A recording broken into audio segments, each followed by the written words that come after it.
السلام علیکم۔ میں نے اپنی ریٹائرمنٹ کے 70 لاکھ بیٹے کے حوالے کیے تو بیٹا اور بہو بدل گئے۔ میں پچھتانے لگا کہ عمر بھر کی جمع پونجی ان کے ہاتھ میں تھما دی۔ ان کا رویہ میرے ساتھ بہت برا ہو گیا۔ شاید ان کی نظر اس 70 لاکھ کے چیک پر تھی۔ اب میری کوئی اہمیت نہیں تھی۔ میں ان کی نفرت برداشت نہیں کر سکا اور گھر چھوڑ کر دوبارہ زندگی شروع کی۔ دوبارہ کام کیا، پیسہ کمایا۔ ایک روز یتیم خانے زکوٰۃ دینے گیا تو ایک بچہ بھاگتے ہوئے میرے پیروں سے لپٹ گیا۔ اسے دیکھ کر ہوش اڑ گئے۔ وہ تو میرا پوتا تھا، مگر وہ یتیم خانے میں کیسے؟ میری ریٹائرمنٹ میں اب گنتی کے چند دن باقی تھے۔ صبح کا وہ وقت تھا جب سورج کی پہلی کرنیں میرے کمرے کی کھڑکی سے چھن کر بستر پر پڑتی تھیں۔ میں اٹھا تو گھر میں ایک عجیب سی رونق تھی۔ باورچی خانے سے چائے کی خوشبو اور پکوڑوں کی مہک آ رہی تھی جو میری پسندیدہ تھی۔ ڈائننگ ٹیبل پر بیٹھا تو بیٹا اسد بہت خوش نظر آ رہا تھا۔ اس کے چہرے پر ایک عجیب سی چمک تھی، جیسے وہ کسی بڑی کامیابی کی خوشخبری کا منتظر ہو۔ اچانک بہو نازش آئی اور اس نے اپنے چھوٹے بیٹے کو میرے پاس دھکیل دیا۔ دادا جان کے پاس جاؤ، پیار لو۔ آج تو دادا جان بہت خوش ہیں، کیونکہ ریٹائرمنٹ کے بعد اب وہ سارا وقت آپ لوگوں کے ساتھ گزاریں گے، نازش نے مسکراتے ہوئے کہا۔ وہ چھوٹا بچہ میرے گلے لگ گیا۔ اس کے نرم ہاتھوں کا لمس میرے دل کو چھو گیا۔ میں نے اسے گود میں اٹھایا تو اسد نے میری طرف دیکھ کر مسکرایا۔ ابا، اب آپ فری ہو جائیں گے تو ہم سب مل کر کتنا اچھا وقت گزاریں گے۔ آپ کو اب کسی چیز کی فکر نہیں کرنی پڑے گی۔ میں نے اسی لمحے کو محسوس کیا، وہ محبت، وہ اپنائیت جس کے لیے میں نے اپنی پوری زندگی کی جمع پونجی لگا دی تھی۔ میں نے اپنا بیگ اٹھایا، کندھے پر ٹانگا اور معمول کے مطابق آخری چند دنوں کی نوکری کے لیے دفتر کی طرف چل دیا۔ دفتر میں کام کا بوجھ ہمیشہ کی طرح تھا، لیکن آج میرا دل کسی اور ہی دنیا میں تھا۔ ذہن میں گھر کے وہ مناظر گھوم رہے تھے۔ شام ہوئی تو میں تھکا ہارا گھر لوٹا۔ جیسے ہی میں دروازے سے اندر داخل ہوا، اسد نے اپنی کرسی چھوڑی اور میری طرف آیا۔ اس کی آنکھوں میں عجیب سی بے تابی تھی۔ اس نے پانی کا گلاس میرے ہاتھ میں تھمایا اور بڑے دھیمے لہجے میں پوچھا، ابا، ریٹائرمنٹ میں اور کتنے دن باقی ہیں؟ میں نے ایک گہرا سانس لیا اور مسکرایا، بس 4-5 دن اور بیٹا پھر میں مکمل طور پر فارغ ہوں۔ اسد کا چہرہ کھل اٹھا۔ اس نے فوراً کہا، بہت اچھی بات ہے ابا، جب آپ بالکل فارغ ہو جائیں گے تو گھر پر آرام کریں گے، سکون سے رہیں گے تو آپ کی صحت بھی ٹھیک رہے گی۔ آپ کو یہ بھاگ دوڑ کرنے کی اب ضرورت نہیں ہے۔ اس کی آواز میں ایک عجیب سا ٹھہراؤ تھا، جیسے وہ واقعی میری صحت کے بارے میں فکر مند ہو۔ میں نے اس کے کندھے پر ہاتھ رکھا۔ مجھے اس لمحے احساس نہیں ہوا کہ یہ فکر نہیں بلکہ کچھ اور ہے۔ رات کا کھانا لگا تو میز پر میری پسند کی نہاری موجود تھی۔ نازش نے بہت اہتمام کیا تھا۔ وہ کچن سے باہر نکلی تو اس کے چہرے پر تھکن تھی، مگر مسکراہٹ برقرار تھی۔ اس نے بڑے پیار سے پلیٹ میرے سامنے رکھی اور کہا، ابا، یہ نہاری میں نے خاص آپ کے لیے بنائی ہے۔ آپ کو پتہ ہے، جب میں آپ کو دیکھتی ہوں تو مجھے بالکل اپنے باپ کی یاد آتی ہے۔ آپ کا وجود ہی ہمارے گھر کی رونق ہے۔ اس کے الفاظ میرے دل کو تیر کی طرح لگے، مگر خوشی والے تیر۔ میں اسے دیکھتا رہ گیا۔ عجیب سا احساس تھا، جیسے ریٹائرمنٹ کے دن قریب آتے ہی یہ لوگ مجھ پر پیار نچھاور کر رہے ہوں۔ وہ محبت جو سالوں میں نہیں ملی، اب ایک ہفتے میں جیسے سمٹ آئی تھی۔ میں نے نہاری کا نوالا لیا تو آنکھوں میں نمی سی اتر آئی۔ میرا بیٹا، میری بہو، سب میرے گرد جمع تھے۔ وہ ایک ہفتہ کسی خواب کی طرح گزرا۔ ہر لمحہ، ہر گھڑی میں مجھے یہ محسوس ہوا کہ دنیا میں مجھ سے خوش نصیب کوئی نہیں جس کے پاس ایسا بیٹا اور ایسی بہو ہو۔ پھر وہ دن آ گیا، میری ریٹائرمنٹ کا آخری دن۔ دفتر میں تقریب تھی۔ باس نے تقریر کی، ساتھیوں نے الوداعی پارٹی دی۔ جب مجھے وہ 70 لاکھ کا چیک دیا گیا تو میرا ہاتھ کانپ رہا تھا۔ یہ میری پوری زندگی کی کمائی تھی، میری دہائیوں کی مشقت کا صلہ۔ میں گھر پہنچا تو ایسا لگا جیسے کوئی جشن کا سماں ہو۔ میری دونوں بیٹیاں اپنے بچوں کے ساتھ آ چکی تھیں۔ گھر بھر گیا تھا۔ پوتے اور پوتیاں، یعنی اسد کے 2 بیٹے اور 1 بیٹی، وہ سارے میرے ارد گرد جمع تھے۔ میں انہیں ٹافیاں دے رہا تھا۔ بیٹیاں ہنس رہی تھیں۔ دامادوں کی موجودگی سے گھر کا ماحول بہت زبردست تھا۔ میں نے چیک اپنی اندرونی جیب میں رکھا اور اسے کسی کو نہیں بتایا۔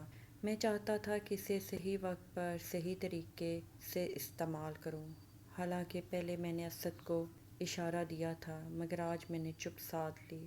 میں نے اپنے پوتے پوتیوں کو دیکھا، ان کی معصومیت میں مجھے اپنا مستقبل نظر آ رہا تھا۔ ماحول تو بہت خوشگوار تھا، لیکن مجھے وہیں بیٹھے بیٹھے ایک کسک سی محسوس ہوئی۔ میرا بیٹا اور بہو ہنس تو رہے تھے، لیکن ان کی آنکھوں میں ایک چھپی ہوئی کشمکش تھی، جیسے وہ کسی چیز کا انتظار کر رہے ہوں۔ شام ڈھلی، بیٹیاں اور داماد رخصت ہو گئے، گھر پھر سے خاموش ہو گیا، مگر وہ خاموشی اب پہلے جیسی نہیں تھی۔ اگلی صبح جب میں بیدار ہوا تو گھر میں ایک انجانی سی گھٹن تھی۔ میں برآمدے میں ٹہل رہا تھا کہ اسد کی دبی دبی آواز میرے کانوں میں پڑی۔ وہ موبائل پر کسی سے بہت سنجیدگی سے بات کر رہا تھا۔ ہاں، میں انتظام کر رہا ہوں، بہت جلد ہو جائے گا، تم فکر کیوں کرتے ہو، بس تم نے مجھے اپنا پارٹنر ہر حال میں بنانا ہے۔ اس نے انتہائی کرب اور پریشانی سے یہ جملے ادا کیے تھے۔ میں وہیں دیوار کے ساتھ لگ کر کھڑا ہو گیا، میرا دل زور سے دھڑکنے لگا۔ وہ کس انتظام کی بات کر رہا تھا اور یہ پارٹنر بننے کا کیا معاملہ تھا؟ میرے ذہن میں ہزاروں وسوسے پیدا ہوئے۔ کچھ دیر بعد میں کچن کی طرف گیا تو نازش وہاں کھڑی تھی۔ اس کے چہرے پر تھکن کے آثار تھے اور اس کا موڈ بھی کچھ عجیب سو رہا تھا۔ میں نے اسے ناشتے کا کہا تو اس نے ایک ٹھنڈی سانس بھر کر جواب دیا، میری طبیعت ٹھیک نہیں ہے، ابھی بستر سے اٹھی ہوں تو بس بنا رہی ہوں۔ اس کا لہجہ بھی پہلے جیسا گرم جوش نہیں تھا۔ میں چپ چاپ واپس آ گیا اور سوچنے لگا کہ کل رات تک جو لوگ مجھ پر جان چھڑک رہے تھے، انہیں اچانک کیا ہو گیا ہے۔ ناشتے کی میز پر ماحول بہت بوجھل تھا۔ اسد بار بار اپنی پلیٹ کو چھیڑ رہا تھا اور اس کی نظریں مجھ پر نہیں ٹک رہی تھی۔ اچانک اس نے بات کا آغاز کیا، ابا میرا کام بالکل ٹھیک نہیں چل رہا، پچھلے تمام منصوبے ناکام ہو چکے ہیں اور مجھے آپ سے ایک بہت ضروری بات کرنی ہے۔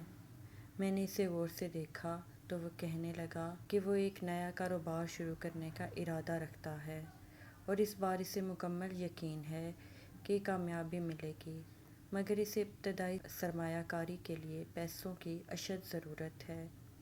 اس کی بات سن کر میرے دل پر جیسے کسی نے ہتھوڑے سے وار کیا ہو۔ میں سمجھ گیا کہ کل رات اس کی وہ پریشانی کس لیے تھی اور وہ کس انتظام کی بات کر رہا تھا۔ اسے میرے ریٹائرمنٹ کے چیک کے پیسوں کی ضرورت تھی۔ جیسے ہی اس نے یہ بات کہی، میں اندر تک لرز اٹھا۔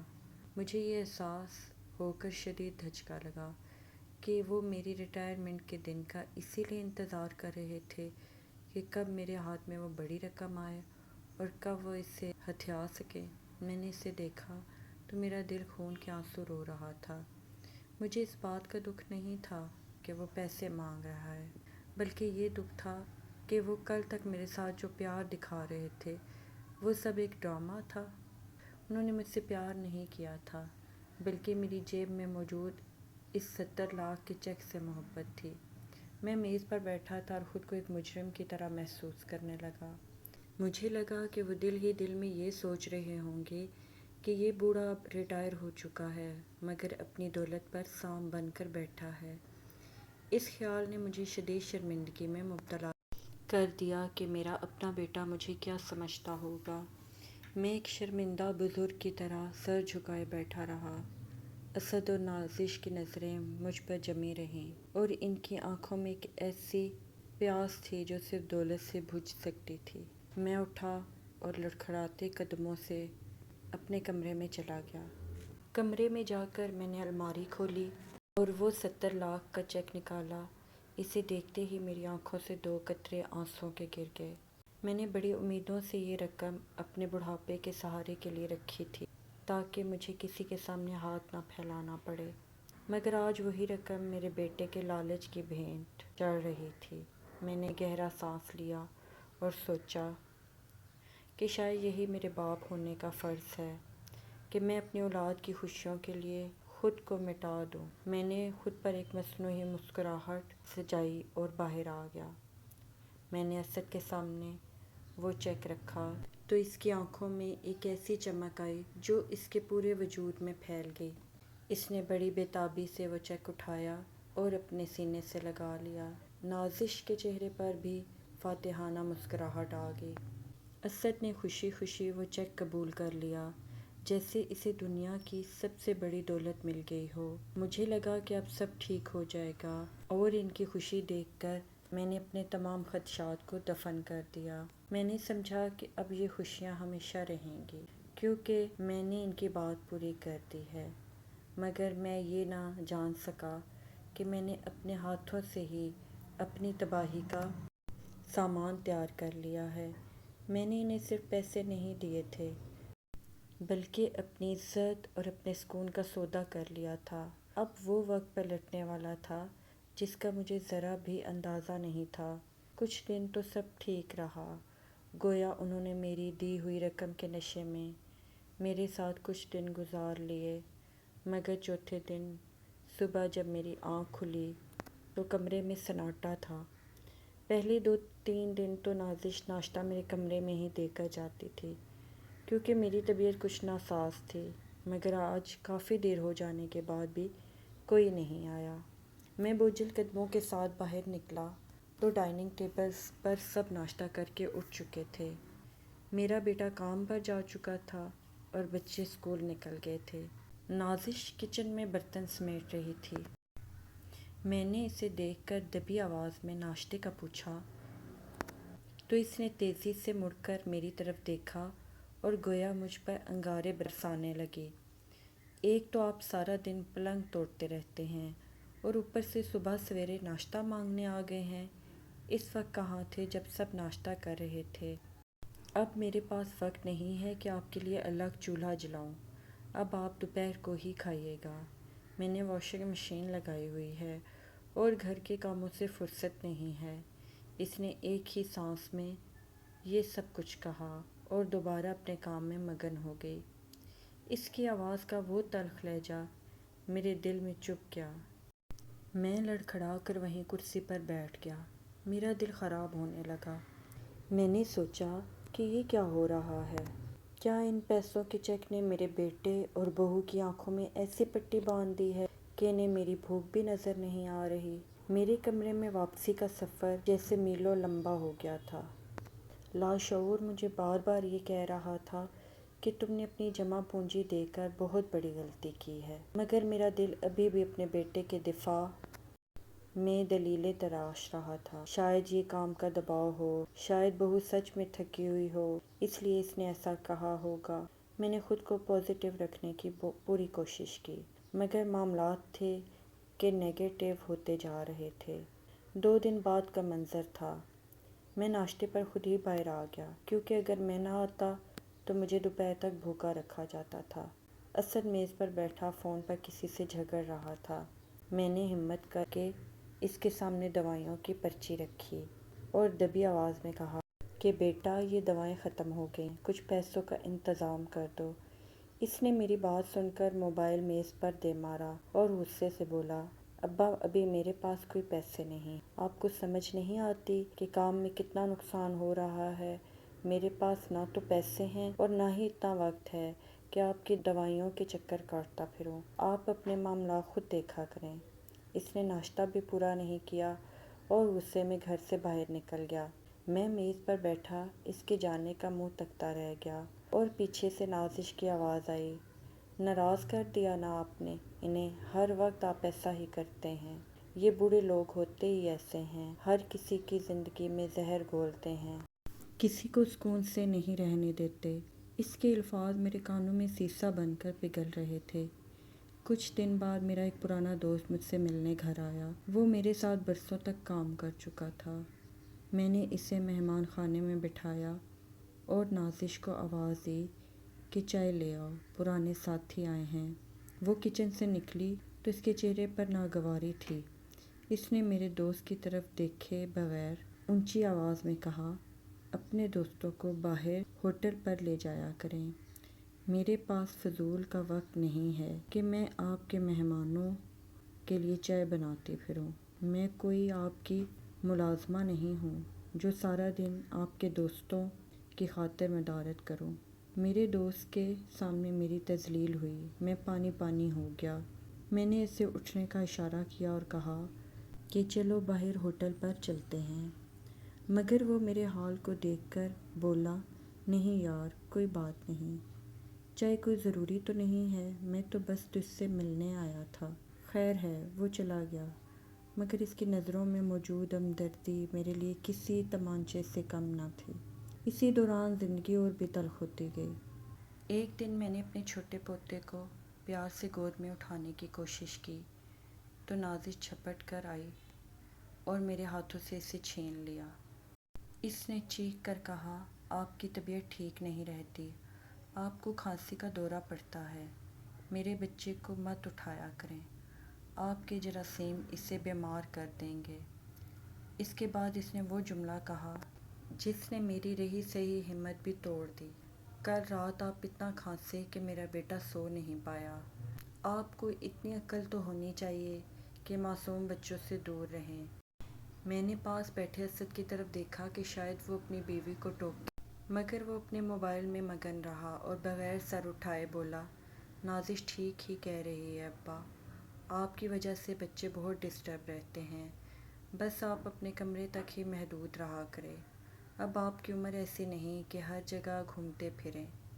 اس لمحے مجھے محسوس ہوا کہ اس گھر میں اب میرے لیے کوئی جگہ نہیں بچی۔ میں نے اپنی ساری عزت، اپنا سارا وجود اور اپنی زندگی کی کمائی اس گھر پر قربان کر دی تھی، بدلے میں مجھے تذلیل اور تنہائی ملی۔ اس دن میں نے فیصلہ کر لیا کہ اب بہت ہو گیا، اب مجھے یہاں سے نکل جانا چاہیے۔ وہ صبح میرے لیے کسی قیامت کی صبح سے کم نہ تھی۔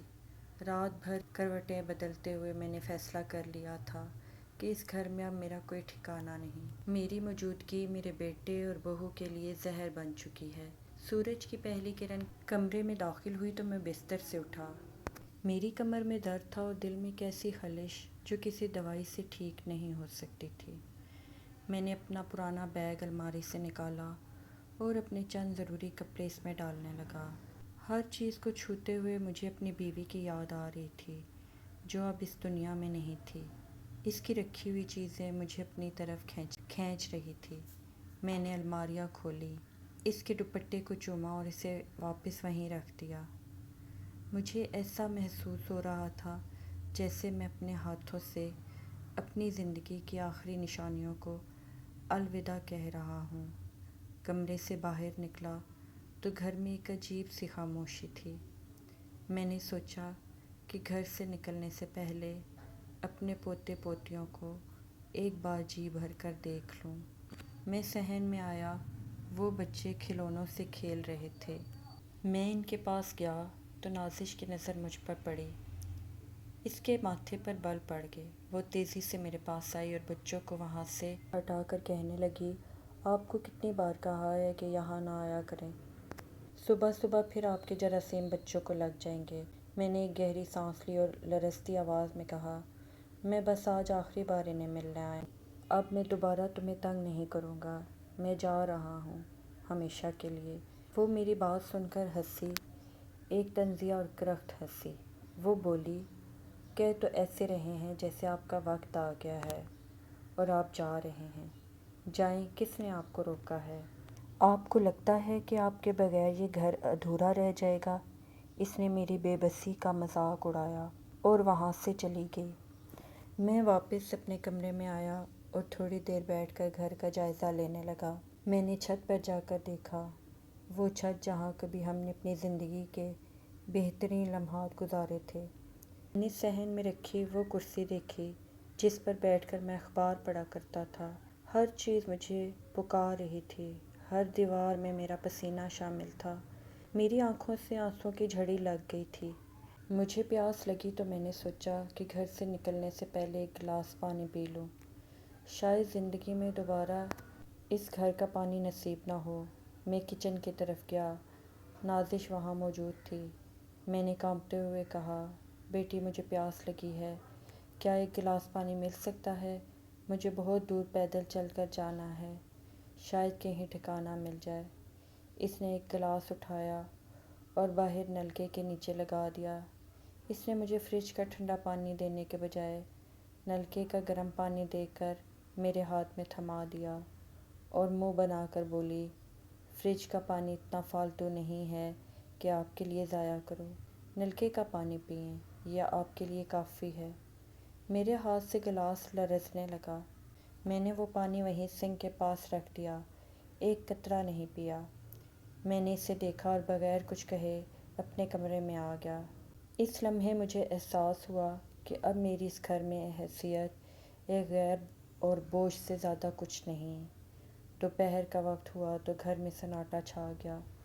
اسد کام پر جا چکا تھا، بچے اسکول میں تھے اور نازش اپنے کمرے میں سو رہی تھی۔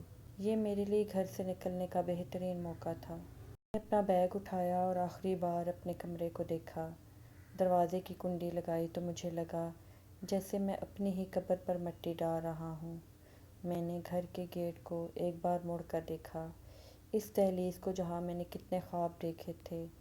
میرا دل کر رہا تھا کہ دیواروں سے لپٹ کر روں، مگر اب وقت نکل چکا تھا۔ میں سڑک پر آ گیا، جہاں دھوپ کی تپش میرے چہرے کو جھلسا رہی تھی۔ میں کئی دن اور کئی راتیں سڑکوں پر بھٹکتا رہا۔ میرے پاس پیسے بہت محدود تھے۔ میں نے شہر کے دور دراز علاقے میں ایک بہت ہی چھوٹا سا اپارٹمنٹ کرائے پر لیا۔ وہ کمرہ نہیں تھا، بس 4 دیواریں تھیں جن میں چھت بھی ٹپکتی تھی۔ میری زندگی کا نیا اور بدترین دور شروع ہو چکا تھا۔ میں اپنی خوراک کاٹ کر بچت کرتا تاکہ اپنی دوائیں خرید سکوں۔ کئی بار میں بھوکا سوتا، مگر میرے دل میں اپنے بیٹے کے لیے نفرت کے بجائے صرف دکھ تھا۔ میں نے ہمت نہیں ہاری۔ میں نے کپڑوں کی ایک چھوٹی سی گٹھری لی اور اسے بازار میں بیچنے کا کام شروع کیا۔ میں صبح سویرے نکلتا اور شام گئے تک تھک کر چور ہو جاتا۔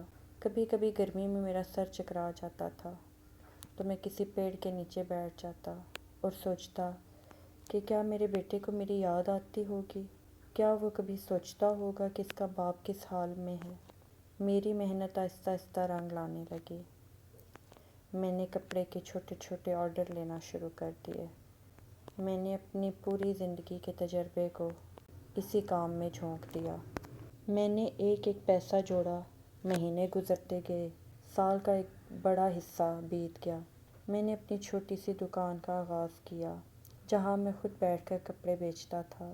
میری ساکھ بننے لگی، لوگ مجھ پر اعتبار کرنے لگے۔ میں نے خود کو ایک مضبوط انسان کے طور پر کھڑا کیا، مگر میرے اندر کا وہ باپ آج بھی اسی پرانے گھر کی دہلیز پر کھڑا تھا۔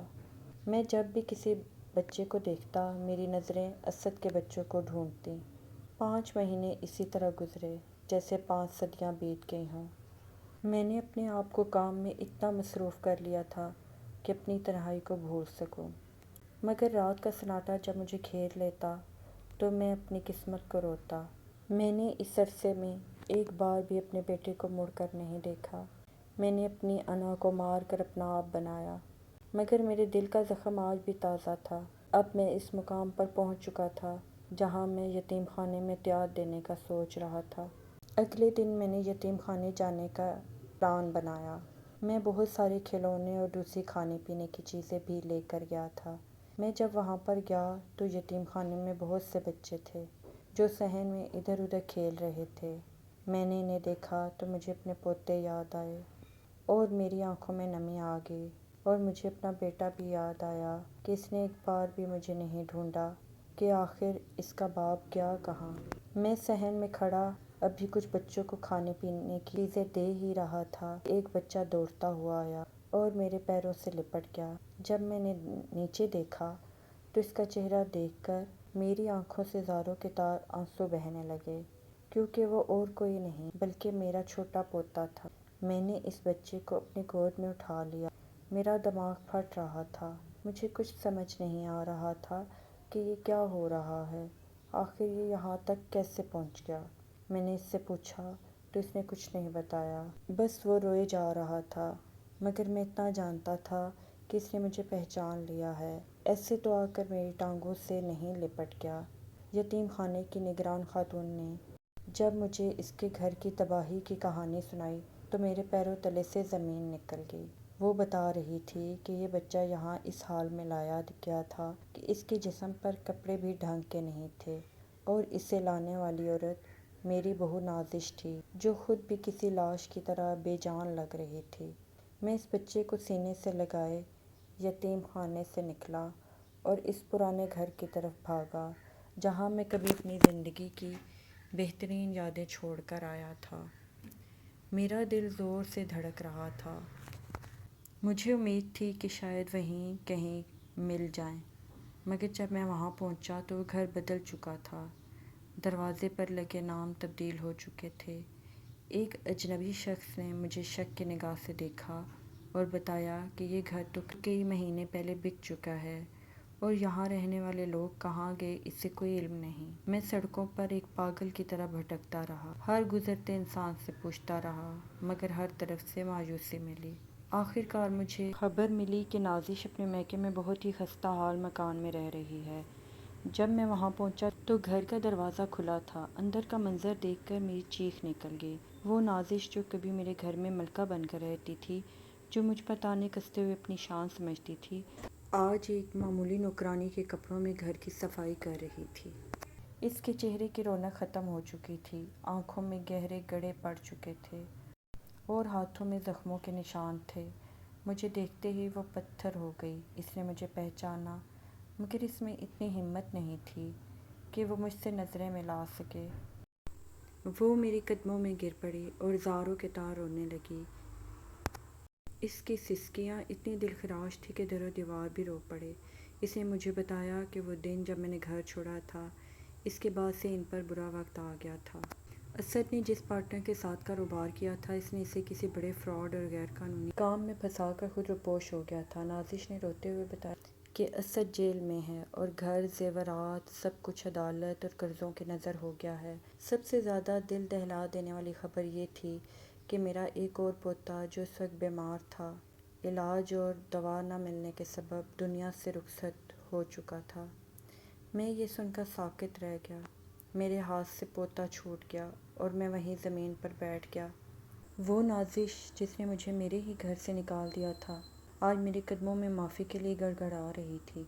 اس نے کہا کہ میں نے بڑوں کی عزت نہیں کی، میں نے آپ کو گھر سے نکالا، آج میں اس کی سزا پا رہی ہوں۔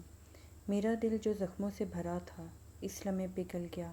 باپ کا دل آخر باپ کا ہوتا ہے، چاہے اولاد کتنی ہی ظالم کیوں نہ ہو جائے۔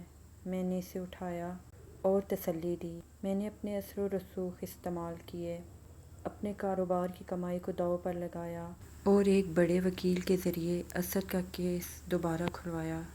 تحقیقات سے ثابت ہوا کہ اسد کا قصور صرف نادانی تھا، جبکہ اصل مجرم اس کا پارٹنر تھا۔ اسد کو باعزت رہائی ملی۔